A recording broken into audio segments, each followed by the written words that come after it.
Hello, everybody. Welcome to today's podcast.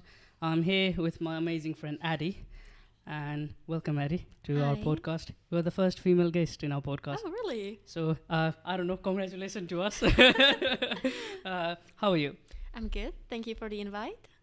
It's my pleasure actually to have you here, and I was really looking forward to this conversation, and I'm glad it's happening. So Addie and I, we met at the university. She is an international student as well here at University of Winchester. They might not like us telling the name of the university, but who cares? And yeah, we met through our other friends. We had really good conversation, and then yeah, that's how we became friends.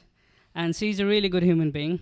She's really friendly. She's really kind. I genuinely, say that from bottom of my heart that you're a really, really kind person, and you're a really good person to talk with as well. Yeah. So You're making me blush. Stop it.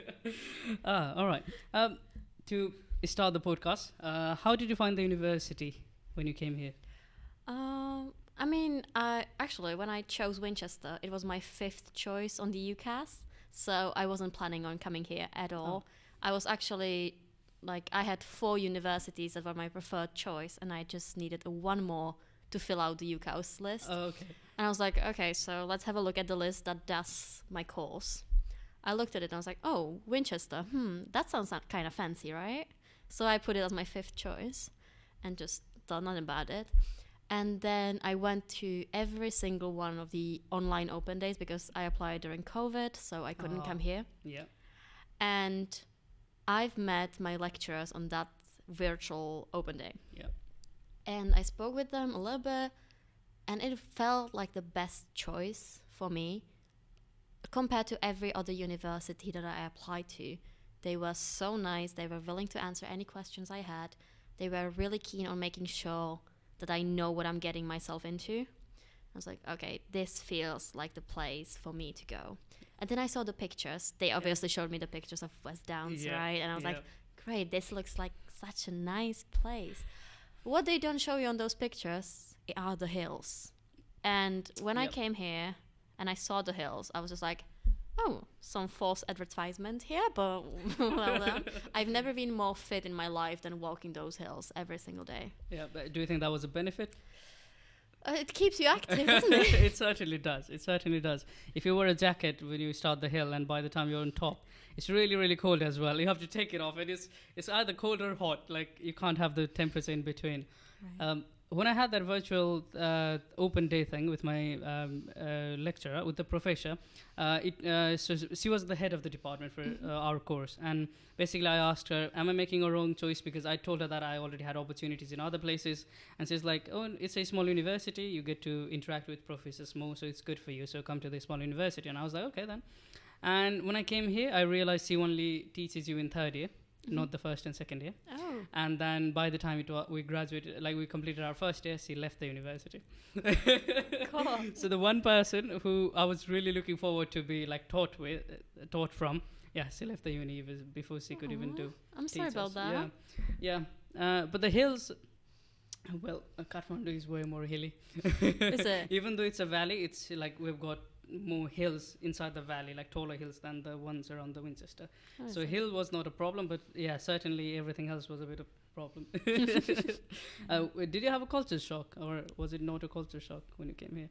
Not at first. I mean, you come here, obviously you sort of have an idea because as a person from Czech Republic, you sort of known a little bit about UK, so you're like, okay, it's not gonna be too bad. Yeah. And then you come here, and certainly when I came here for the first time, the only thing that I really noticed for the first time ever was how much people looked friendlier. And I'm choosing that word on purpose, and I will get to that later.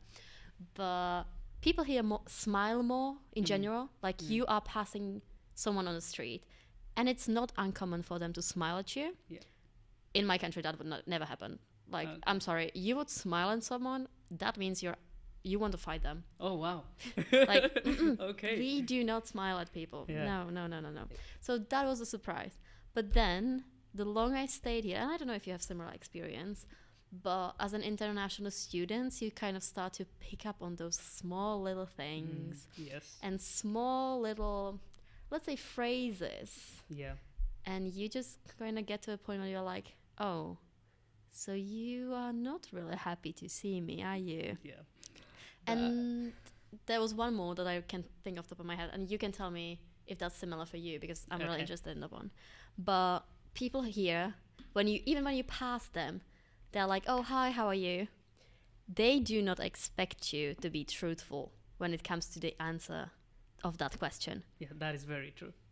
But if you ask that question in my country, you are genuinely interested in that. So you want to know the actual answer. Here, if you come up with an actual answer that is not, I'm all right, thanks, how about you? Yeah. They're like, oh, okay, what are you saying? Yeah, we're having conversation. I thought we were just walking past. Yeah, it's like you don't even say, saying how are you is a bit longer here. So if you say how are you, apparently it gives you the intention that you want to talk with them. So you say you all right to them, and they say you all right. So it's like, okay, who is all right? No one. I don't think anyone is all right. You reply to you all right with you all right. Yeah, honestly. And yeah, like those small things. Like here, you don't. Of course, people here are really polite, and I did not know that before I came here, because in our mind, Canadians are the polite one, Americans are the extroverted one. You don't really hear about UK people because, well, the Hollywood doesn't really like portray anything from UK.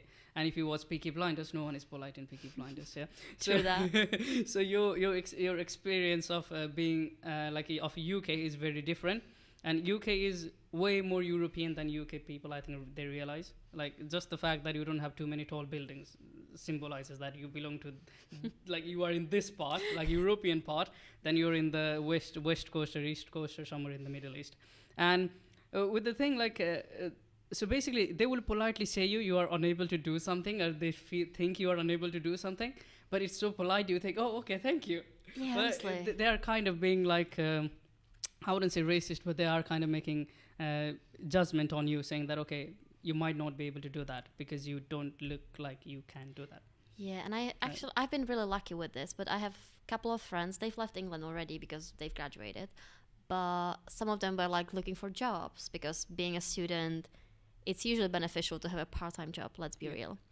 And they told me, and it was multiple people that told me that, sorry, I'm repeating myself, but they've basically just told me that whenever they applied for a job and they gave in their CV, they would get some sort of comment about where they're from, and that some shops and some companies wouldn't hire them based on the fact that they were from that particular country. Oh, yes. They would put it in a really polite way. That's true. As you said, British people are really, really polite, even when it comes down to insulting you. Oh, yes. But it was just like, how can my surname and the fact that I'm from this country reflect on who I am as a person, and how can I do this particular part-time job? We are not talking about being a CEO of a company. We are literally talking about student part-time job at a cafe, retail, stuff like that. And that's just crazy to me. The first like working proper experience I had was like when I was working in the hospital. It was not the grandiest of the job I was doing. I was doing the bottom of the food chain job there, and basically the people who are supposed to supervise us, I only learned later after leaving that job that supervisors are also supposed to work. Because when I was there, I never saw them working. I never, like, literally, they would come and say, okay, this is not right, that's not right, okay, do this, do that. I'm like, okay, thank you for saying that.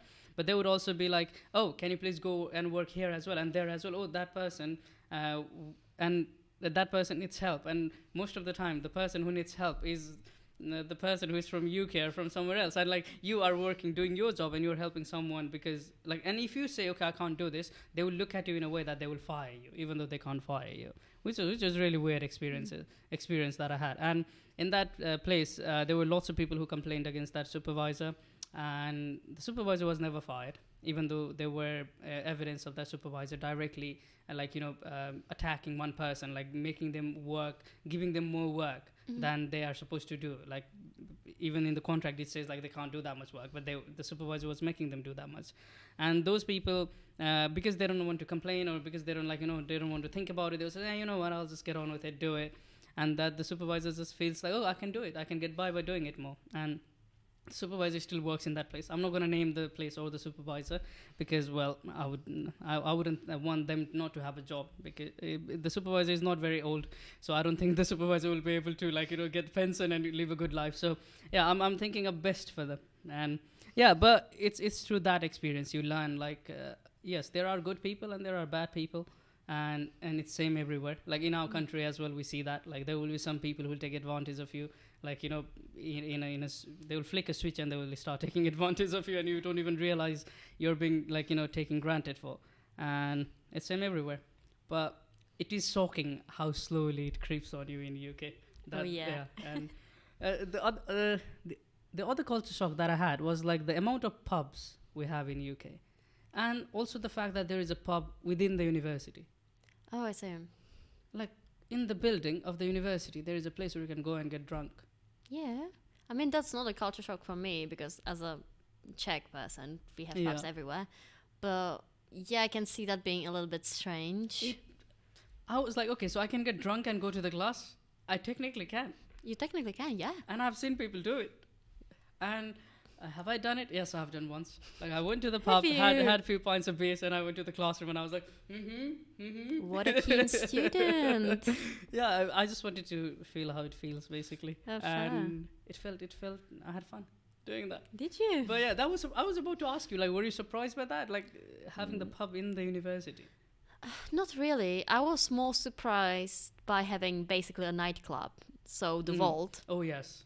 That was more of a culture shock for me. I was like, so on a uni ground, you have a nightclub. Yeah. Then I've learned that there is none other place to go on a night out in Winchester, basically. Yeah. So I wasn't that surprised anymore. But still. I thought people would not, people who want to go to university, they would not care about the nightlife, as long as it exists somewhere around the city.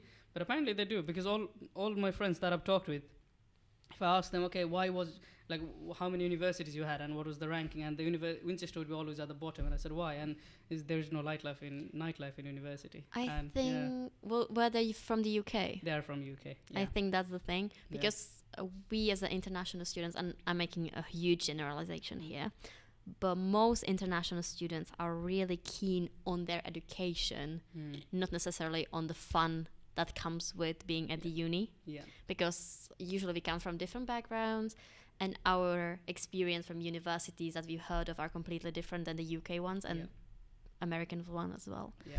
So for us, we do not tend to care, especially not in our first year, about the nightlife and what is there to offer. Yeah.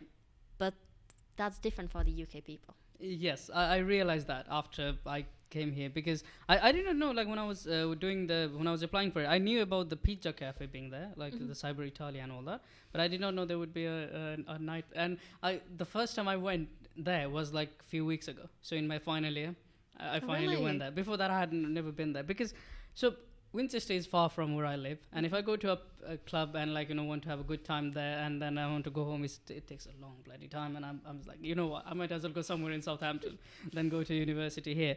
Yeah, so that was the shocking part for me. But was there anything that surprised you the most when you came to university, or even in UK? I mean, sort of, because I knew about it in theory, but I was still surprised by the societies here, because back home, you do not live on campus unless you're traveling from really, really far away. You do not live on a campus. You live back home, so you do not have any societies that are really active. Okay. So you don't have yes, if you're in a sports society, obviously you would have trainings and stuff, but you do not have the social aspects of it. Oh, okay. But here you have society events that you go to. Yeah. And the societies, yes, some of them has sort of reputation and some of their behavior can be questioned. Yeah. But overall, they still do have that spirit, that connection. They really tries to bring their members somewhat together. Not all of them, from what I've heard. I haven't been part of that many societies to be sure, but from what I've heard, there are still limits and limitations that could be improved in that. Yeah. But I would say the life outside of university, when you live at the uni halls or around the uni, and you just have the time to go to any society you want or to any club you want, and do what you want to do. Yeah, I think that's. I think if there's an international student listening to us, I think that would be the advice from us, that like go and try to branch out. It doesn't matter what you're interested in that university. You'll be able to find some people who are interested in that, Yeah. and you can have a society for that. You can go and branch out. Like I was not always interested to philosophy, but I was more interested to like historical. Like people, historical, like the characters that are really famous for good thing or bad thing, and that's how I learned about, okay, there is a guy called Bertrand Russell, and he's from England. He's the guy who literally proved what is 1 = 1, and all those kind of things. And then I went into his philosophy, and I learned about his philosophy. Like there's a book called The Skeptical Essays, which you learn if you want to.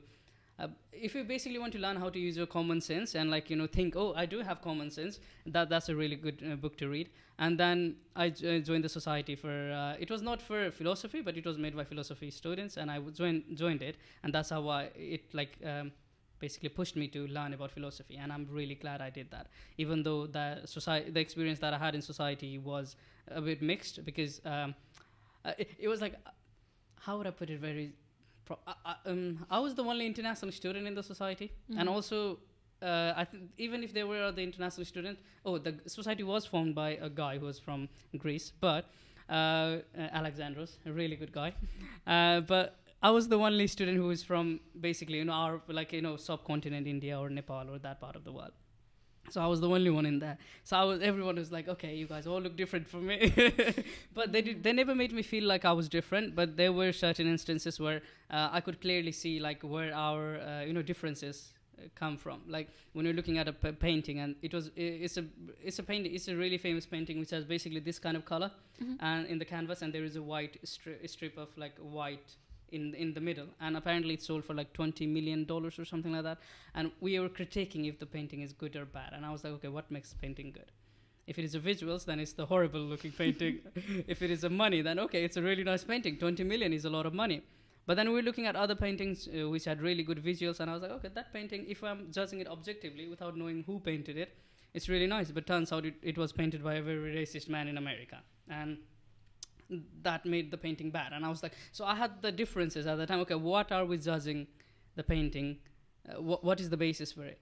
Because if we want to have intellectual conversation about it, let's have a basis for it. Let's have a foundation. Without foundation, we can't do it.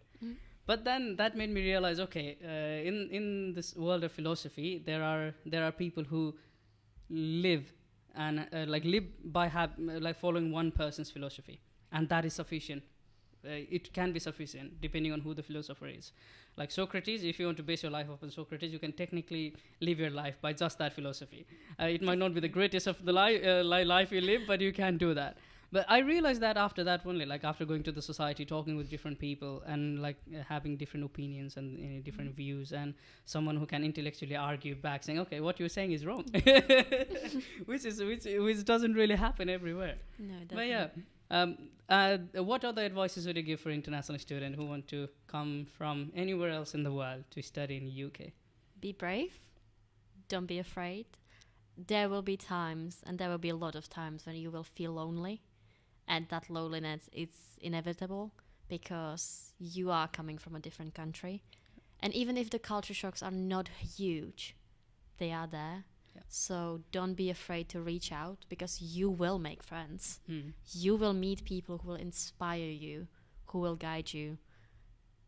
You will need them as your support, because yes, you can call your friends back home, you can call your family, but it doesn't replace the need for a connection and contact in your proximity. Yes. So when you're struggling, don't be afraid to reach to those people and be like, hey, can we hang out?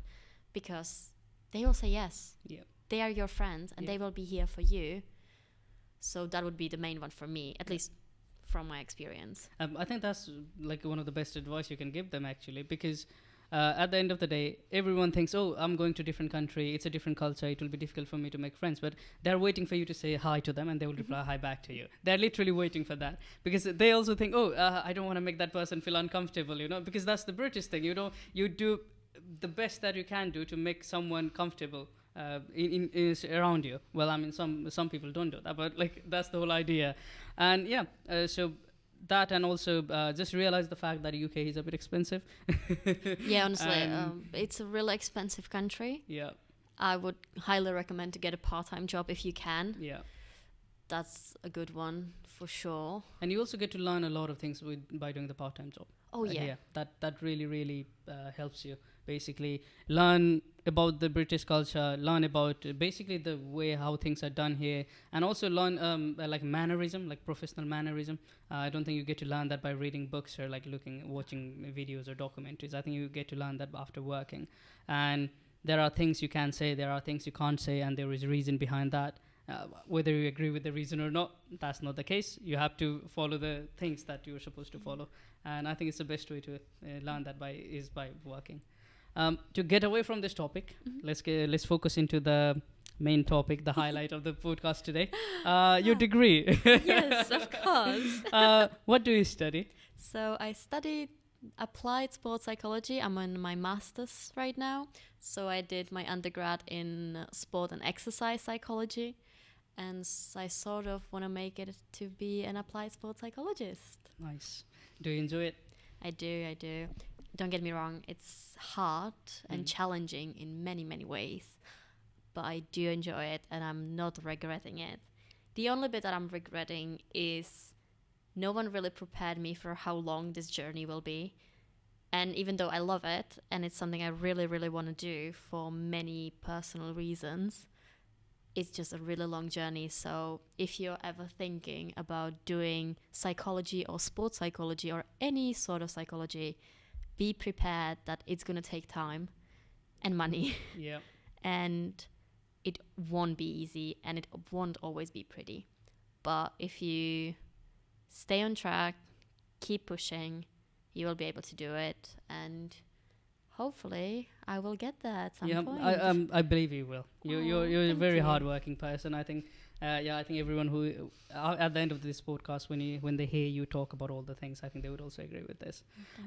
So you still have 3 more years to go, or 4 more years to go? Well, technically I have my master's. I'm in my first semester, so we are talking, I will hand in my dissertation the last day of September, so the 30th, I believe. And then another 3 to 6 years, depending on the stage 2 road that I choose. Yeah. And after that, I will be hopefully a registered sports psychologist. Yeah, hopefully. That would be really, a moment to congratulate you, basically. Yeah. Sorry for the quick disturbance. You might see a bit of glitch in the editing, but I was about to ask you, when you look at a person in your psychology basically industry later on, will you be looking at a person holistically, or will you be just focusing on their sports access, sport aspect of their philosophy or psychology? Because your course is a sport psychologist, so it sounds like it's very focused on one direction, but how would you look at them? Well, that depends on your philosophy as a psychologist. But first, let me clarify what I'm saying right now. It's from a student of psychology perspective. It means that I'm not in no shape or form qualified to give a psychological advice. This is just my opinion based on my studies right now. It can change over time. I hope not, especially in this case, but it's just so your listeners and you do not think that I'm giving you some sort of hard, set in stone advice. Yeah. I'm not. This is just how I feel about stuff, okay? Yeah. But to answer your question, I don't want to be that sports psychologist who looks at you and just wants to improve your performance. Okay. In fact, I would detest it so much. Okay. If I have you as my client, I would like to make sure that I'm looking at you holistically and that I'm looking at you as a person, because you are so much more than just your sport. And I don't think many people realize that. Mm-hmm. And it doesn't have to be just in sport. It can be in many other fields as well. But especially in sport, you see a lot of people who will just take their sport and make it their identity. And don't get me wrong, that's not their fault. It's just the way their passion and their dedication to the sport made them. But they are still so much more. And my goal as of right now, if I was a sports psychologist, would be to look at you as a person and be like, okay, great, you're this person. And of course, I'm here to help you with your sport and your performance, because that's what most of my knowledge is applied to. But I want to make sure that you're happy as a person. Okay. And sometimes that means taking a step back from the sport and seeing all of the other identities that you have as a person and thinking about those and how they make you happy. Okay. And I think that's my philosophy in this sense. So, yeah, I think I would look at you as a person and be like, okay, you want me to improve your performance? Great. I can try my best. Yeah. But I also want to make sure that you're happy as a person. Okay. And does it, like, okay, this is a very weird question I'm asking because there are lots of psychologists out there and they do a fantastic job. Does it actually work? I mean, we want to give psychology a lot of credit. Mm-hmm. But sometimes we give it too much. Don't get me wrong. Okay. Being a psychologist, you have a lot of power over the person you're dealing with or like working with. That's maybe a better word. But a lot of people, especially nowadays, and you can see it on like, if you would go on social media, if you see a psychologist profile who is open about being psychologist, right? You will see them being like, oh, well, some of them at least. Oh my God, I can help you with your issues in 2 sessions, guaranteed. And you're just like, that's great. And there are some philosophies who actually support that theory. Great. But psychology takes time. Yeah. I'm sorry, but you, for example, in sport, again, sport psychology coming into play, you've trained your whole life to get to this level where you're at. Yeah. Okay? You've dedicated years and years and years to it. And now you just want someone to come with their magical wand and be like, abracadabra, boom, solved. No, I'm sorry. No, it takes time. It takes dedication as well. And sometimes it's painful. Trust me, that self-reflection hurts like hell. Yep. But it's needed. And I agree with that. Right? It's like one of those alpha male boot camp in America where you go for 3 weeks and when you come out, you become alpha male apparently. They torture the hell out of you to teach you, oh yeah, you need punishment in order to be better. But I think if they went to a psychologist to talk about the problems they had, I think they would be literally fixed in that sense than going to a boot camp where you get basically tortured by someone. So you said like psychologists have lots of power on the person that they're dealing with. How does that manifest? Like, can you give examples like how would it actually? So we are dealing usually, especially once you develop that sort of working alliance, or like a relationship in simple terms with your client, they will get to a point where they can be really, really vulnerable with you. They will discuss topics that they've never discussed with anyone else. And in those moments, you can either make them or you can break them. Yeah. Because one wrong sentence, or because you, as a psychologist, you should be non-judgmental towards your client. In some ways, you should always have a positive attitude towards your client, in a sense that your client is not doing something wrong. They are there to discuss whatever they're doing, but they are not doing something essentially wrong. Of course, there are limits to that. Yeah. And they will tell you those stuff, and you can, if you show that judgment, and if you say like, oh, this is not, this is not it, they will, first of all, they will close off to you. And they will feel like there's something wrong with them. And that's the thing that a lot of people think about psychologists. It's like, oh, they will tell me what is wrong with me. They will be those who will judge me and be like, oh my God, this is wrong with you. Why are you not a normal person? No, we won't. I promise. We are there to point some things out, yes. But we are not there to judge you. We are there to either help you to work on things you want to work on, or to accept those things. But we are not there to tell you you're wrong and that you're a bad person. Yeah, so there is no like answer that is already written that you say, okay, no, the answer that you're trying to get to is not the answer. Here you go. You don't do that, basically. I mean, I guess you could if you were a specific psychologist. Okay. But it definitely, I don't feel like it would be my way, if I'm being honest. Okay. I don't want to be sitting there with a client and be like, okay, so you came to me with this. Yeah. I'm confident enough in my abilities to deal with this. Yeah. So I think you should do this. Because that I'm not sure that would work if that comes from me as your practitioner. Okay. Because I believe that the strongest change come from you as a person. So if you were my client, I would probably be asking leading questions, not leading in a sense that I'm trying to get an answer out of you that I think is the correct answer, but to get you to a point where you realize what should your next course of action be.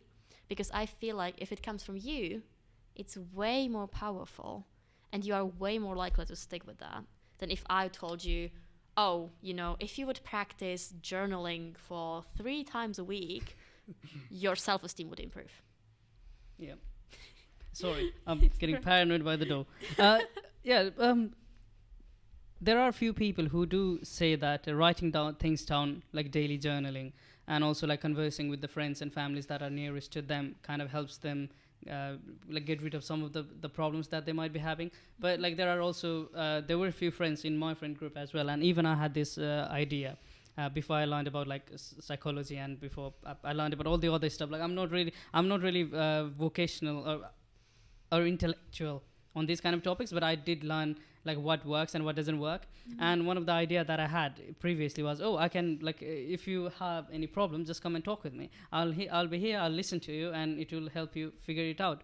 It doesn't really work that way. And so like what would you say to those people who think like, you know, they have their friends and they should say to their friends, okay, if you're dealing with mental health problems, just come and talk with me, I'll fix you? I think that those people who are giving you the option, they mean well. I genuinely think that those people mean well. But as a person who was there many times before I even started doing psychology, you are putting quite a lot of pressure on yourself and a lot of burden because you are taking other people's problems and you are not trained properly to deal with that. So yes, it can help to talk about your issues, but you shouldn't be solving those issues because first of all, you don't know the whole context. Even if they tell you, there are still few things that might be missing. Yeah. So your advice might actually cause more harm than good. And you are not trained. So for example, there's a lot of scenarios that we deal with in my program. And we are taught that there are situations that we are not able to deal with because we do not have those qualifications. And if that situation would arise, we should pass on that client to obviously with their consent, to someone else who is trained in that. So for example, like if that person is dealing with such a severe depression that they have suicidal thoughts, I am not trained to deal with that. And yes, I might feel like I'm in the position where I have a good relationship with that person and be like, okay, I can try to help you, but I am not qualified. I might do something wrong, and I do not want to do that because I don't want to cause harm to that person. And if it's above my abilities, then I should be comfortable enough to say, okay, I'm sorry, but I need to stop you here and refer you to someone else. Not because I don't want to deal with you anymore or like have a relationship with you, but because I am just not qualified enough to deal with this, and I might cause you more harm than good. And that's never something I want to do. Yeah, like if psychologists feel that way, we normal human beings should definitely feel that way. That okay, I'll not be able to fix you. I'll be able to listen to you. I might be able to give you some advice from what I've been through in my life, but you should go to the proper psychologist, and if you need the proper help. But coming back to the psychologist, the one thing that I find interesting is like when we think about sportsmen, all these people who are involved in sports, they typically tend to get like paid way more money. Like, you know, sometimes some people would think, it's undeserving, like how much money they get. Like there are arguments, okay, who has bigger impact on people's life, a footballer or a relatively famous footballer or a nurse working in a hospital? So who deserves to get more money? Yeah, it's a philosophical conversation that we can always have, and there will not be an answer that everyone will agree on.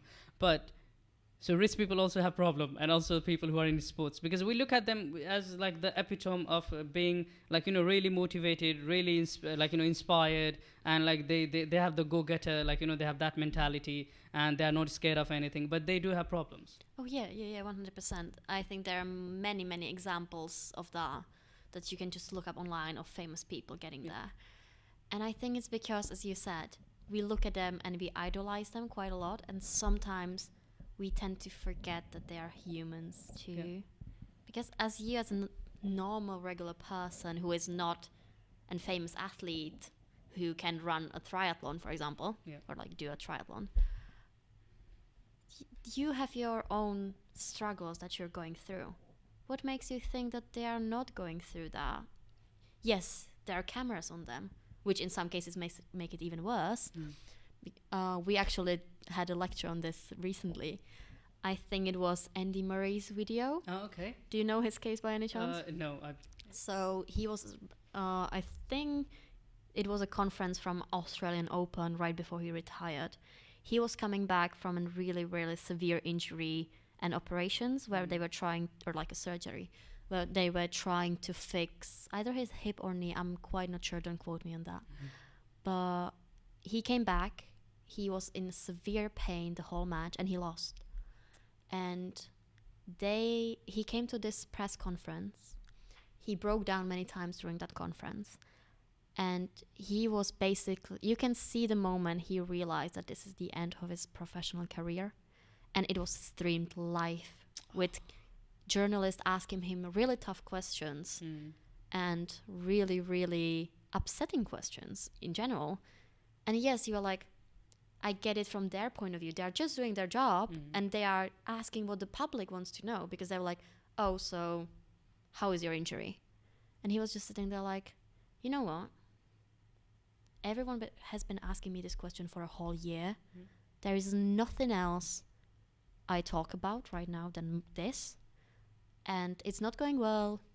Yada, yada. He went on. It was a really tough watch, if I'm being honest. And that makes you realize that they are seriously just people like us. And unlike us, if they are struggling, those struggles are viewed by millions of people because they are streamed online. Yeah. So imagine your struggles being portrayed in a media where everyone can see. No, I wouldn't want that. I don't think anyone in the world would want that, like their problems being streamed to millions of people, and they can critique saying, oh, so he went through this in his life, so that must have impacted him, or she went through this through her life, so that must have impacted her.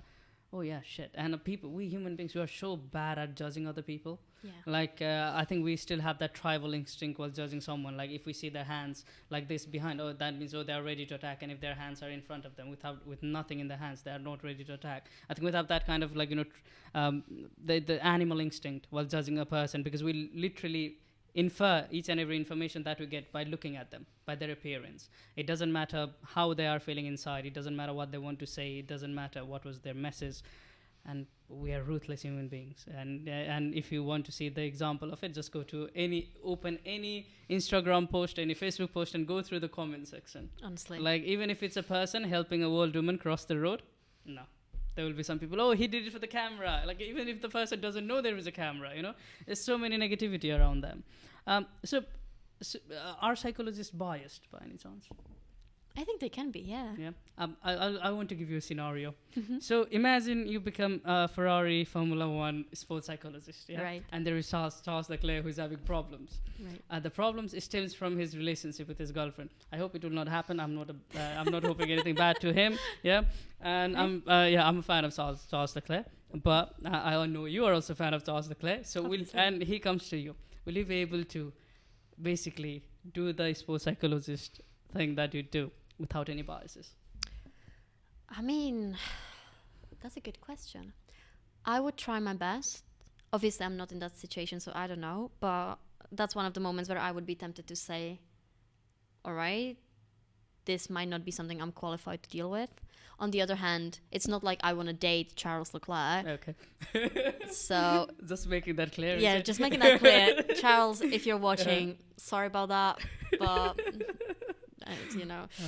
But No, the thing that I'm trying to say is like because we feel like we know him, yeah, because Yeah. we see so much of him online, and that is similar. That is the similar case with most of the sports athletes. So would you after before you know them, like even before you deal with them, you might like know them for like since you were growing up, like teenage years and all that. So when you get to that position, when you are actually dealing with them, would you be able to deal with them without having any biases? I think I would like to say yes, because wherever you do these sort of intake first sessions, you are there to learn about them as a person who is with you in that room. So, in my opinion, if you would work with someone famous who you see portrayed in the media, you still should go to that session as a psychologist with open mind and try to leave your own biases and what you think you know about them behind the door, because that doesn't belong in that room. It's not what you think about them as a person, it's about what they think, and it's about who they are and what they are dealing with. I'm not there to try to influence them to see the world my way. I'm there to be empathetic with the way they see their world and how they are as a person. So, putting it that way, I would say even if you're dealing with someone famous, what you see is just a fraction. And especially for like Charles Leclerc, he is one of the best media trained drivers out there. You do not see his real personality. And I think people need to sometimes realize athletes are not your friends. Yeah. Like if you're a fan of an athlete, doesn't matter the sport, you do not know them personally. They are not your friends. They are a professional athlete doing their job. Yes, you can be a fan and you can be invested. And trust me, they really appreciate that support. I think it means a lot to most of them, if not all of them. But they are still human beings who have their own personality off the camera. In fact, you can see it like in a lot of athletes who are more introverted, that they don't want to be in front of the cameras and they prefer their own solitude kind of off the cameras, because that's just, they don't want to see you their part of that life. I think great examples are, for example, like Korean idols. If you're like into K-pop, even if you're not, K-pop industry is brutal. And you see that they have certain personalities for the stage, and off the stage are completely different. And that's okay. Everything is choreographed for them, isn't it? Yeah. And you just know that there is if you're a psychologist in the room with a famous person, you are not hopefully in that scenario, you are not there to deal with them as a famous person. You are there to deal with them as a person. As a person, so they don't get privileges just because they are more famous than the other people. I wouldn't say so. No. Well, at least I hope so. But we don't know. Imagine that. It's like, oh, you get to listen to everything that I have to say because I'm more famous than other people. Athletes are humble. Most of the athletes are very humble, unless they are very rich and very arrogant. And like, if they are really, really good at what they do, and like the second person is so far behind that, like, you know, you can't even compete with the second person. Like, second person can't even imagine of winning that competition with that person ever. Then I think you can be arrogant. I think you should be a bit arrogant. It's like, you know what, like, you are the best in the world and you are the only one in the world. Why not show off a little bit? But then I think it boils out to so many other athletes who are like I wouldn't say mediocre, but they are in the middle, in the pack. They're in the middle, and if they're arrogant, people hate them so much. It's like you do not want to be arrogant if you're not really, really talented. Like Max Verstappen can be arrogant, and people used to say he was arrogant, but like someone who is after him, no, you can't be arrogant, and people will like you. And I think so coming back to this, like people liking the sports athletes and not liking them, do most of the psychological problems they have come from that, or does it come from like being burnout or having to do the same thing again and again and again? What is the trend? Like, what are the trends do you see, or is it different in different industries? I think it depends on people, really. So it's really individualistic, and everyone can have sort of different problems with that. Of course, there will be some similarities in certain ways. For example, if they rise to fame quite quickly, you can see that being an issue. Yeah.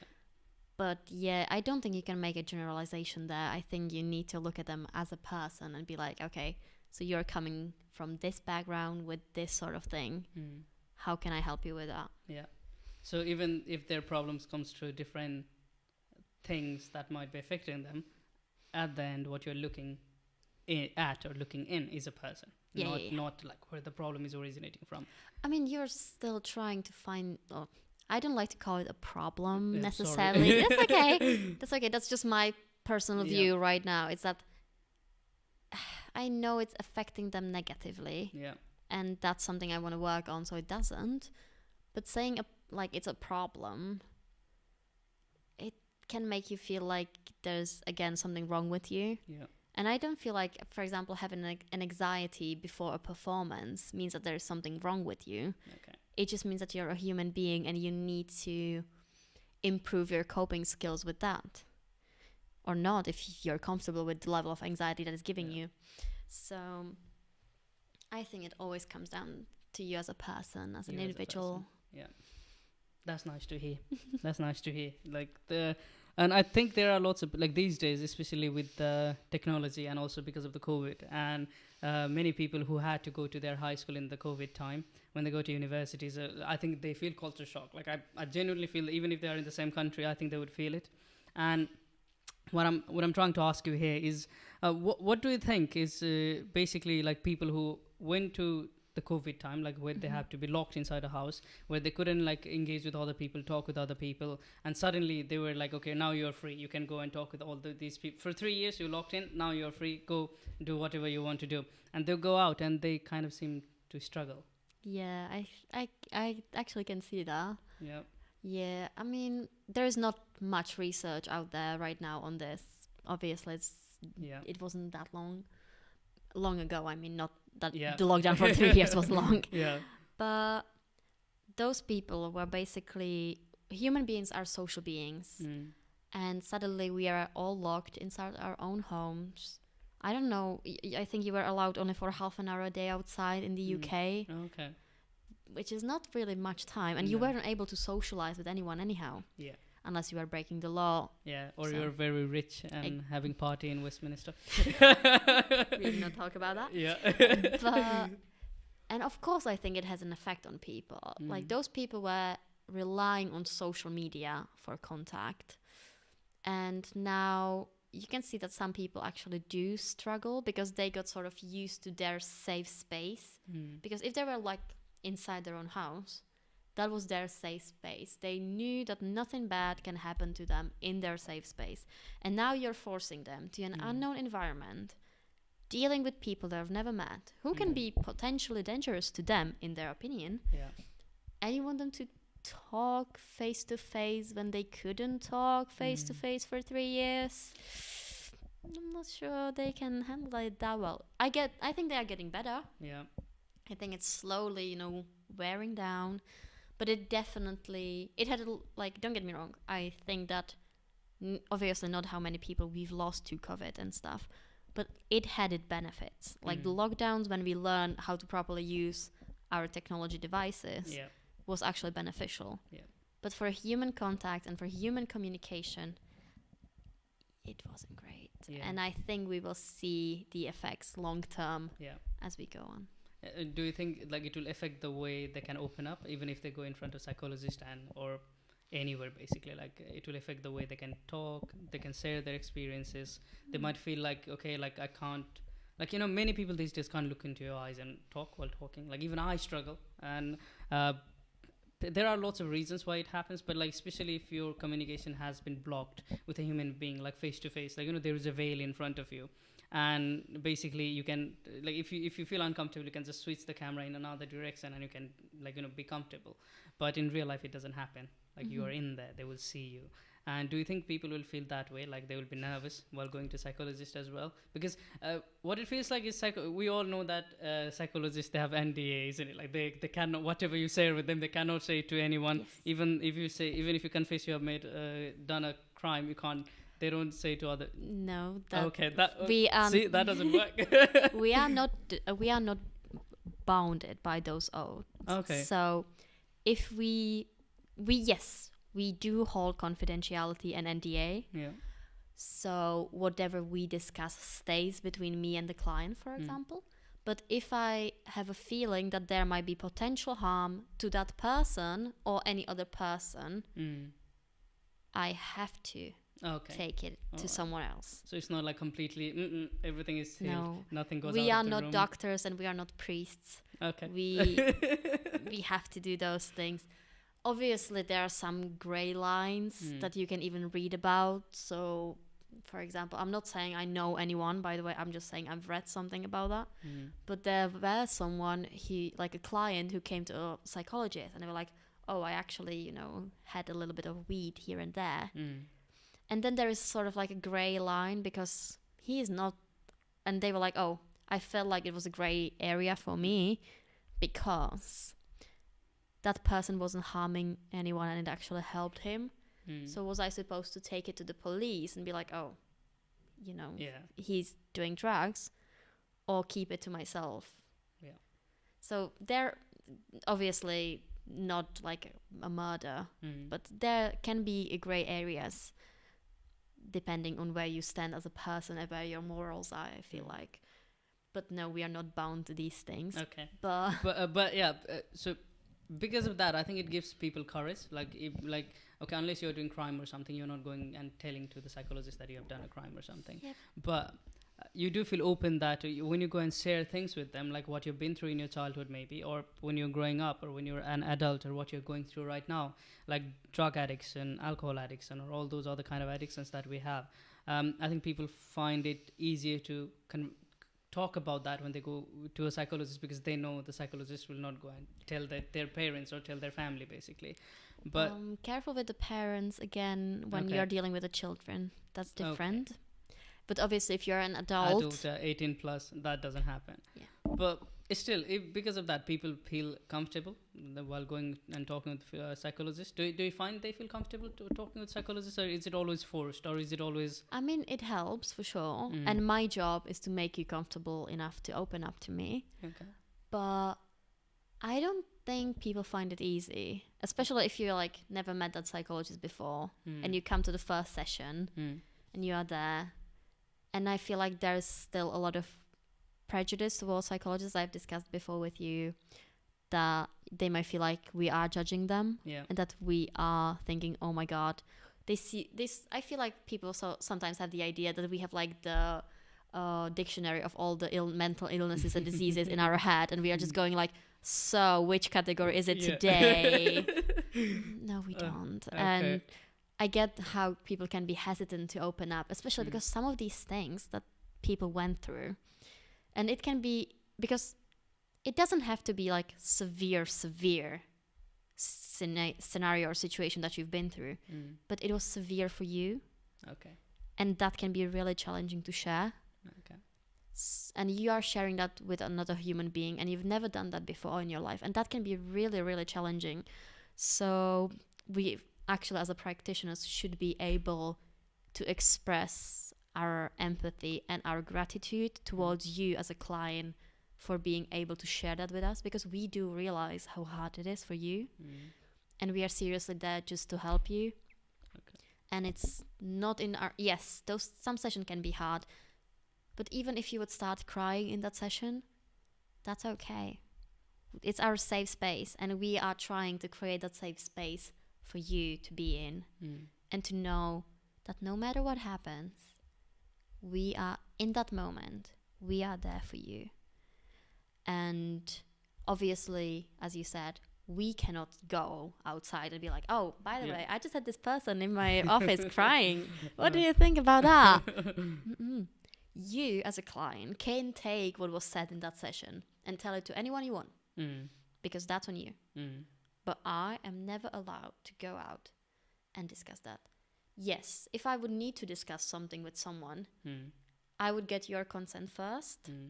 And even if it was like giving an example, so down the line, if I was a lecturer and I was given an example, I would be like, oh, I asked this person.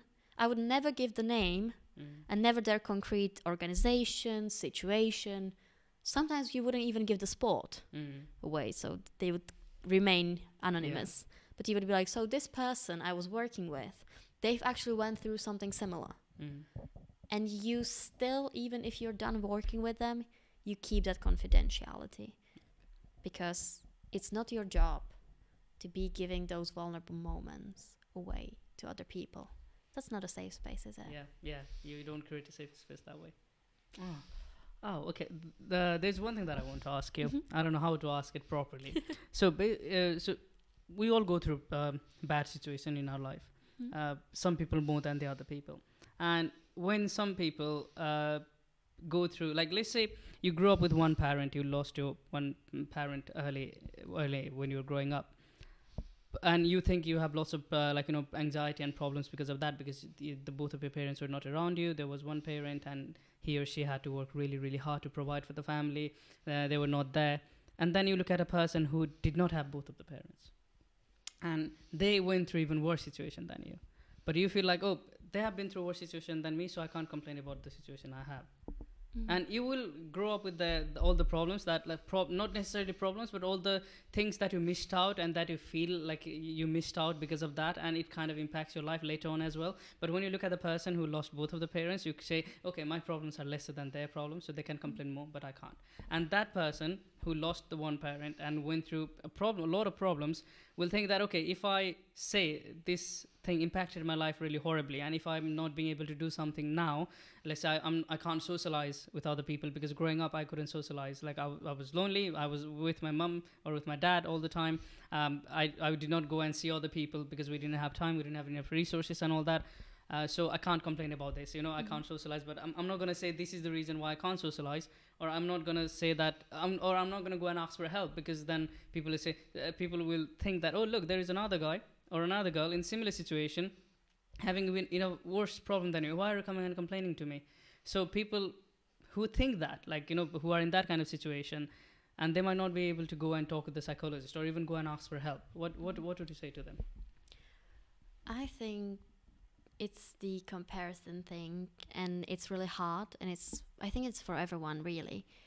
But the thing is, yes, there are always people who had it worse than you. And it doesn't have to be around you, but if you think about it, like really think about it, there is always someone who has it worse than you. Yeah. That's just how it is. And the thing is, you cannot compare your life to their life. They've never been in your shoes. You've never been in theirs. Yeah.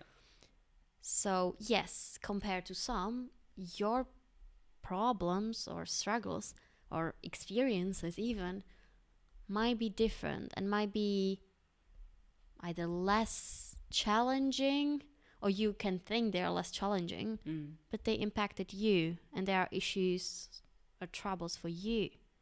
So my advice would be, don't compare yourself to others, because you will always find someone who has it worse than you. Yeah. And work on developing the courage to ask for help. And if you feel like you cannot get help from your social circle, that's okay. Because yes, you can have a social circle of people who are in a similar situation as you, or worse situation, and you can feel like, oh, if I go to them, they will just tell me, oh, get over yourself. But then, do they really have to know that you're seeing a psychologist? That is also true. a funny experience that I had was when I completed my high school. I was like not being able to sleep. I would be like awake until 12, not 12, like 1 or 2 or 3 o'clock in the midnight. Like, I would not look at my phone. I would put my phone away at 11 o'clock, be on the bed trying to sleep, but I would not be able to fall asleep. And I said, you know what, I might have insomnia, and let me go and talk with someone in the hospital. And I went to a hospital, and I just wanted to go and see what they would say. I went there and I told what problems basically I was going through, and that doctor sent me to another doctor. I think it was psychiatrist or psychologist, I'm not really sure, but there were a bunch of other students as well in the room. And basically I was there was a chair in the middle, there was a table in front of me, and the doctor was in front of the table, a bit higher than me. There were lots of students all around, surrounding and looking at me like that, from down, it almost felt like when you imagine the book, The Brave New World, and there are big statues looking down upon you, or the cameras looking down upon you, I literally felt like that in that situation. And then the doctor goes on to ask about like my caste, the tribal things and everything, and like, okay, where are my parents? How are they? Like, are they together or not? And okay, that thing might have a bit impact, but like, my caste and my, the tribal names or whatever that we have, like, how is that related? And I feel so uncomfortable, and I just said, you know what? Nah, this is not going to help me. I went home, I called my mom, and I said, Mom, I went to see someone and they said this, and my mom started laughing. And then she was like, you're not sleeping on time and you're just looking at phone a lot of time. And we're not living together at the time. My mom was away from me. She had been away for like few years, so she didn't know like my sleeping pattern and everything. So there was no way for her to know unless I tell her or someone who is around me tell her. And there was no one around me to tell her anything. So but I talked with my friends. I have a few friends at that time, and I told them, like, "Oh my God, you went to see a psychologist, a psychiatrist? Oh my God, do you have problems? Like, is everything okay with you? Like, are you happy?" And I'm like, "Come on, guys! Like, it's not that severe of a problem or anything." But I don't know what kind of problem it was. I just felt like there was something wrong, and I just wanted to get a bit of help, which I didn't. And after that, I went home and I said, "Okay, from today, I will try my best to fall asleep as soon as I go to the bed." And I tried a bunch of new things, like trying to sleep in a same position, not moving around a lot, and trying to keep my body temperature, maintain body temperature and all that, keeping windows open, and all those kind of, the niche things that we can do. And yeah, these days I go to bed, I fall asleep in 5 minutes. But that experience genuinely made me feel like if I have bigger problems and if I want to go and talk with someone, and if they ask me questions that I feel like are not related, I might not trust them. I mean, psychologists might ask questions that seem not related. And if they are good psychologists, they are going somewhere with those questions. But from what you're telling me, and I'm not here to be rude to anyone, but maybe it's a cultural thing in here. But could be. First of all, a group therapy for a first session, not the best idea. You don't know the people around you. Yeah. Why would you feel comfortable to ever giving them details about your life? And they were writing down on a paper as well. They were all learning about it. No, no, thank you. Also, the power dynamic and the power play. Your therapist or psychologist or psychiatrist or anyone who is trying to create a working alliance with you, I don't think they should sit above you. And as you said, it felt for you like they were looking down upon you. And it's something you felt really strongly. Yeah. And I can see that because they were higher up than you are.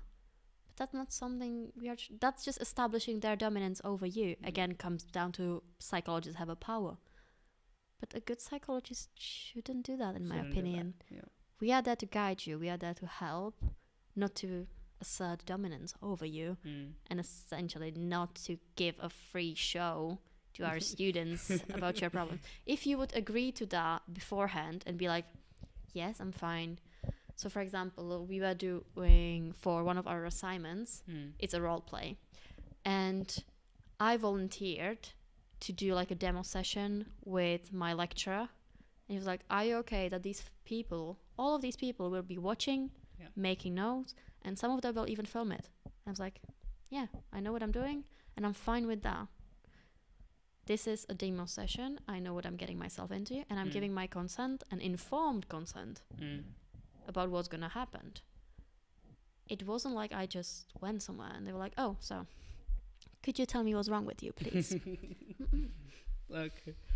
Well, you can do the demo session now if you want. You can ask me things. I don't know if I'll be able to answer them or not, but yeah, if you want, we can do it. It's up to you. What do you wanna? Okay. Should I give you a scenario? Yeah. Okay. I'm a 19-year-old. Just completed my high school. I'm going to the university. I've been following alpha male thing a lot in the content. Like Andrew Tate was hero when I was growing, like when I was around 16, 17. After that, I realized, there is a bit of problem. Then I went to the even more hardcore stuff, and I believe the left wing has a lot more influence. All the feminists are against all the men, and it's really, you can't go and talk with girls because they will scream at you, or like they don't want any they don't want to be near any men or something like that. I feel like I can't talk with anyone, and yeah, genuinely I feel depressed, and I can't it's like I'm basically living like a life of an incel. So what would you? Right.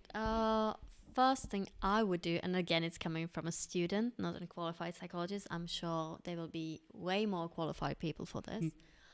But we would sit down in the room. We definitely wouldn't be sitting this way. Yeah. We would be sitting in a different way. Yeah. But I would start to getting to know you, and especially you said you were 19. Mm-hmm. So I would sit down with you, and I would try to get to know you and where those philosophies are coming from, because if it's just something from the internet or if it's something deeper, and then I would start to slowly probe the questions about, oh, okay, so you feel like Andrew Tate is right in many many things. Can you explain to me why you feel that way? And I would sort of try to get a sense where this is coming from. And on the other hand, in that scenario, I'm not sure you would be seeing a female psychologist. Yeah. Just to say. But I think from a male, yeah. I'm generalizing this. It's a massive generalization, but I think we're more comfortable opening up in front of a female psychologist than a male psychologist. I actually do not have the data for that, so I don't know. Is there no?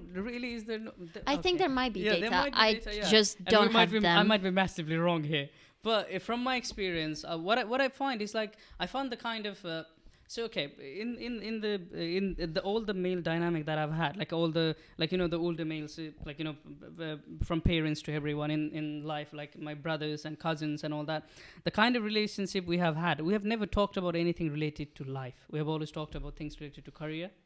Like, oh, what are you doing right now? How much are you earning? I haven't had a scenario where they would ask me, oh, how are you today? And I'm okay, like, you don't have to ask me. Every day when someone asks me, how are you, I do find it a bit boring, and like, what did you eat and all that kind of questions, I can't really. But yeah, it's all about career. Like, oh, what are you doing? How much are you earning? What's your plan after this? Oh, how much did you get in this assignment? Oh, how is your university going on? And they might ask, oh, are you dating someone or not? But they just ask things that are related to you, but not about you. But if I talk with any females, the first thing they will ask, oh, how are you? Okay, what did you eat? Like, did you eat something properly? Did you forget to eat today or not? Like, if someone really, they know me, they do know that I sometimes forget to eat my lunch. Most of the time I forget to eat my lunch if I'm really busy or something. And they would ask me, oh, why didn't you eat? And they would like literally, blackmail to eat something, for me to eat some food or something. But that kind of care, you normally don't get from the male side. And so one thing that I would like to say is that growing up, I never had a father figure in my life. So maybe because lack of that kind of made me feel like it doesn't exist. I did have multiple males, older males, which were around me, who did guide me, who did mentor me. And with them also, it was really difficult to open up. And I've seen my friends who can't really open up in front of their dads. They only do it in front of their mum. If they want to cry, they will go and cry in front of their mum, not in front of their dad. I think that comes from like a generational thing, because men, especially in the past, were the ones going through war, going through all those, like, they were the one fighting in the war. They were the one fighting in wars. They were the ones who were told from the others that men are strong, men are tough. They don't really feel those soft emotions that women do. That's not true. Men do have those emotions. And however, I see where you're coming from. And yes, a lot of women are more nurturing in the way they express themselves, and we are more in tune to be vulnerable with our emotions than some of the male are. I think this is changing. I think especially not necessarily our generation. We are on that sort of, like, we're the bridge. Yeah, we are the bridge, but I think the younger generations are way better, even as a man or males, being vulnerable with their emotions and showing they have emotions. So I think we are making progress there. But I can see where you're coming from, and I know for a fact that most sports psychologists in football in the UK right now are women, which would suggest that you are right. However, I do not have the data, so I cannot be sure. And I think there are special instances where a man would go to a man psychologist. Yeah, I can literally picture the scenarios in where it would work and where it would not work in the other way. Yeah, but I also feel like, I don't know. I think it's the fact that we're scared that they will judge us. I think we're really scared. Like, there are certain things that a male will really, like a man will really find difficult to talk with a woman, and I think vice versa as well. Certain topics, especially if it is related to your addiction side. And when I'm talking about addiction, I'm not talking about drug addiction. Let's say if I have a porn addiction, I don't think a man will be really comfortable talking with a female psychologist about that. They might go to the male psychologist. I think it comes down to their relationship, Yeah. but I see your point, and it might be true. Because we're too scared of judgment. We think I think what it boils down to, like in my head, is like we're really too scared of judgment. And now bringing this conversation back to us as young people, like we are Gen Zs basically, yeah. And Ooh, wow! Hold on. Yeah, we're not Generation Alpha. I'm sorry. Oh God, I don't want to be Generation I Alpha, know. but I'm not sure. I think we're counted as Gen Z. Are we? Yeah. I'm not sure. I think it's like, 2000s, early 2000s, even like late 1990s. All right, Yes, I would like to Gen Z. make a disclaimer that I do not identify as a Gen Z, the later Gen Z. Thank you very much. Imagine if this podcast is titled Gen Z Psychologist Talks About Life. Oh, I would sue you. So what I'm trying to say is, like, in our dynamic, in our the dynamic we have had with our opposite, the opposite sex we're attracted with, it almost feels like it's impossible to go and have a normal conversation without either having the intention of sleeping with them, or without having the intention of, like, okay, either being friends, but in a very but have a very big distance between you. You're friends, but you are not very good friends, because if you are really good friends, the other people say, they might be dating or something like that, or either you want to sleep with them. And there is no any other scenario, it seems like, that you can't go and have conversation with the other side. And I think other side also feels the same thing. I might be a little bit different on this, but because I grew up in male environments, so yes, I was a dancer, but I also did self-defense, and that's a strictly male-dominated environment. So I grew up being forced to talk with men, and that really helped me. So a lot of my friends are actually men, and some of them I'm actually really, really close to, which is great. I'm really, really happy to have that, because it gives me the insight into your sort of men's world, But yeah, we're so messed up, aren't we? no, I wouldn't say so. Some of my male friends, they make questionable choices in their lives, and that's okay. That's their life. And of course, there are stuff that they do that I do not fully understand as a woman. But it is what it is. And in the sense I think you're trying to portray is more of the romantic sort of thing. So I think it's a bit of a gray area here, and again, a generalization. But I feel like uni is not a place you go to look for a relationship. And that's where this might be coming from, because especially here, you don't really see people being keen on dating, or at least in my social circle. People are not trying to date. People are not trying to be dating to get married later in their life. They are trying to have that simple conversation that ends up either as a one-night stand or as a friends with benefits. So, yeah. Well, in my where I come from, when we're younger, basically, like few years, 2015, 16, at that time, when people were dating, the teenagers or the older teens or early 20s dating, they were dating to get married. That was the whole thing. Like, you don't do marriage proposal, but you do a relationship proposal in our country. Like, you go onto your knee and say, I love you, like, while proposing to a girl. if she says yes, then you're in relationship. If she says no, then she's not. Then you're not in relationship. You don't do that for marriage. You only do that for the love relationship, and it goes to the marriage later on. Mm-hmm. But these days it's changing. Definitely, I've seen the change is so massive. It surprises me.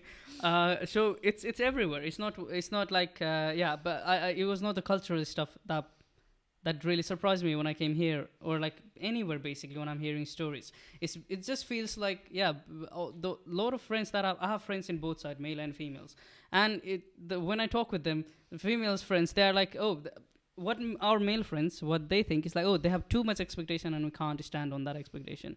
They feel like, I need to be driving very fast car, I need to have lots of money, then only I can go and approach them. Other than that, I'm like a loser. And they feel like there is so much competition. Mm-hmm. They always compare them with other men, like, that he has a bit better body than me, so he might have better chance. Or like he has better car than me, so he might have more chance, or something like that. And it also comes from the fact that when you watch people like Andrew Tate, the first thing you see is the flashy Bugatti and the massively steroid-fed body that everyone thinks will be able to attain by working without steroids. And people think, and when those kind of it's not only him. There are so many other alpha male kind of characters who basically say, I can get you a girl just like that. If I'm with her, does she not have a choice? First thing that comes to my head is that. But the other thing that comes to my head is when I talk with those 18, 19-year-olds, is they literally believe that. They literally believe having a fast car and having a lot of money will give them everything. Yeah, well, they are in for a rude awakening, being like, it's your personality. I'm sorry, but that's why you don't get a girl. It's not the car. Yeah. It's not the money. It's your personality. It's your personality, yeah. When you start talking, I'll protect you. You don't have to work. Nah, she's not coming with you. No. Unless he's into it. Yeah, but... nowadays, yes, I see the other side of it as well, when women are like, if I'm not, Victoria's Secret model material, I'm never gonna get that guy. And believe me, you will. From what I've seen, you will. And from what I've, Well, depends. But unless you're a celebrity, I don't think you have much choice these days. Yeah. No, what I'm saying, I know I'm trying to take it out of the conversation now and try to make it funny or something. But what I'm trying to genuinely say that is it feels like in the both side, they almost feel like they can't go and talk with each other, literally. I feel like there is a lot of, as you said, basically fear of what the other's gender or the person you're interested in, doesn't have to be opposite gender, that they will think about you. There's a judgment again. And if I'm not this, and you basically have a checklist. And if I do not have everything on that checklist, there is no chance. But I'm not necessarily sure it works that way. And it goes for both, or everyone, basically. If you do not go and put yourself in that position to approach someone, how do you know that it's not going to work out? Yes, of course, they can reject you. And that can happen. It's part of life. And it's part of life. So what? You move on. Either you have a good self-confidence and you're like, all right, moving on. Or you're sad for a few days, few weeks, whatever. And that's okay too. You're like, okay, what is wrong with me? There's nothing wrong with you. It's just they are not interested in what you are. And that's okay. That doesn't mean you're any less than what you are. Yeah, exactly. Yeah. You are still an amazing person. And I'm sure of that you are. You are just not what they are looking for. Yeah. And I think some people need to realize that that's the thing. Of course, there's the other extreme. I have a mate. He knows who it is. And he likes to go on dates. And he had over 100 dates in 1 year of uni. Oh, wow. Yeah, so it's quite a lot of dates. Very hard work, I would say. yeah. Overachieving. Yeah. If he would put that time to studying in a library, he would have his degree by now, for sure. And then he would actually start dating someone, like being exclusive, getting to the point, we are boyfriend, girlfriend. And then suddenly he would break it off because he would be like, what if there's something better out there? And he told me that like 3 times, like with 3 different lovely ladies. And I was just sitting there being like, this is really interesting. And it's not, I don't think this is right, But I see, again, coming from a psychology point of view, Mm. I see where he is coming from. Mhm. And I think it's the idea that we created ourselves that you have to be perfect to be in a relationship, Mm. but the relationship has to be perfect Yeah. to work. Yeah. Well, spoiler alert, no relationship is perfect and you are not perfect. Perfect. I am not perfect. Yeah. And you sort of need to be self-aware of that. And yes, obviously, you want as little places where you will fight with each other Mm. as possible. Mm. There's no doubt in my mind about Yeah. that.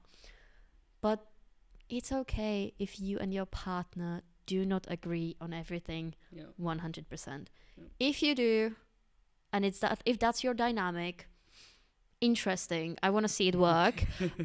Really, I would bring my notes with me, please. But it's okay to not be perfect and not to have a perfect relationship. Mm.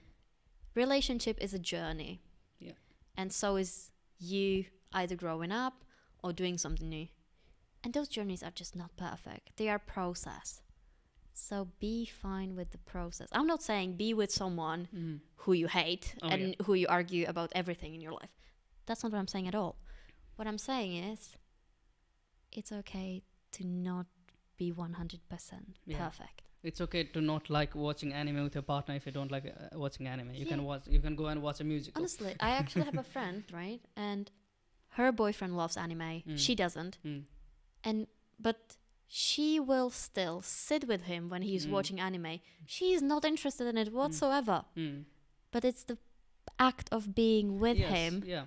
That That's really why helps. she's doing it. Yeah. Because she wants to be with him. Mm. And it's not a sacrifice because it Mm. doesn't cost her anything. Mm. But she's there because she knows it makes him happy. Yeah. And it works. Yeah. Yeah, I think like talking about what men would want in that situation is basically that. Just saying that, oh, I'm here for you. You do what you're doing. I'm here. Just remember, I'm here. I'm always in your corner. Whatever happens, you know I'll be here. I'll never go anywhere. You do what you want to do. And I think it's the same for the female side as Yeah, well. I For think me, so. like, I'll support you. Like, you want to achieve something in your life? Go for it. Do I have to sacrifice something? Yes, I will. Because in this journey, we're together. Like, Yeah. Relationship, we're related. We're married because we want to live this life together, not because we want to live this life separately. And yeah.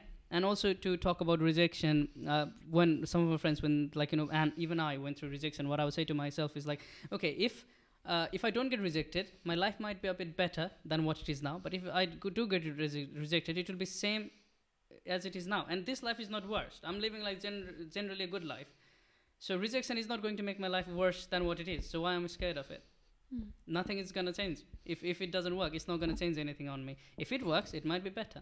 I actually But yeah. find that it helps me. So I had a crush at someone it's going to be years now, but I had. And I was getting to a point where I was really thinking about what they think about me, if they are thinking about me in that certain way, if there could be something. And it wasn't productive at all. It was actually taking so much of my time and my energy that I was getting fed up with it. So I couldn't meet him in person that day. So I purposely sent him a message being like, hey, I know this is weird, but I need to let you know that I have a crush on you. Mm. And if you don't feel the same, that's okay. Mm. I don't mind, I promise. Mm. I need you to tell me though, because then for me, it ended. Mm. For me, that chapter's over. I can move on. Yep. And he actually did reject me, by the way. But it's helped so much because at that moment, I felt like, oh, finally, okay, I know where I stand. I can, start looking for something that will happen and will not be better. Yeah. Because obviously I wasn't with that person, so I Yeah. don't know how it would be. Mm. But I was able to look for someone Yeah. who would want me back. Yeah. And I think that's really powerful. Yeah. In our culture, we do have that. We do have this saying that whatever happens for the good. So it might happen better, Exactly. This might be the better than whatever you might have, would have gone through. So on that note, I think we'll end the podcast here. Do you have any wisdom that you would like to bestow upon us or anything? I would have to open my phone for that, but I'm not sure. if you would ask me a question, anything that you would like to know from my perspective as a last thought, I will come up with something on spot. Interesting. Do you think a psychologist who has Socratic philosophy would be a good psychologist? Interesting. Because I'm not sure. And not because I think Socratic's philosophy is wrong, but I'm not sure how applicable it is. Because Socrates' method was a really specific method. Plus, by the way, Socrates' way of ending debate was flexing his muscles. So, on that note, I'm like, okay, that's not a good way to end a debate. Please do not take off your shirt in the middle of a debate just to show off your biceps. I'm sure they're nice biceps, but please. So, I'm not sure. I would have to have a more look into it. But as of right now, I would say there are better philosophies out there for psychologists to do. The reason it came into my head is like when Socrates tries to get answer out of somebody, he doesn't directly ask the question. He takes them around loop, he takes them in a journey. And I would think like psychologists might also do the same, but maybe not. But if you want to be a podcaster, having the Socratic way of doing podcasts would be he would be the best podcaster in the world. He would be more famous than Joe Rogan, believe me. You know what? He might. Yeah, even the last conversation he had before he died was bloody good. All right, on that note, I would end this podcast here. It was really lovely having you today. Thank you so I much. will look forward to having you again in the podcast. We'll talk about other topics as well. Our life is massively diverse, and then we have lots of other things that we can bestow our knowledge upon or our wisdom upon. So on that note, thank you, Addie, for being in the podcast. Thank you so much for inviting me. Thank you, everybody. Have a good Bye. time, and we will see you on the next podcast. Bye-bye.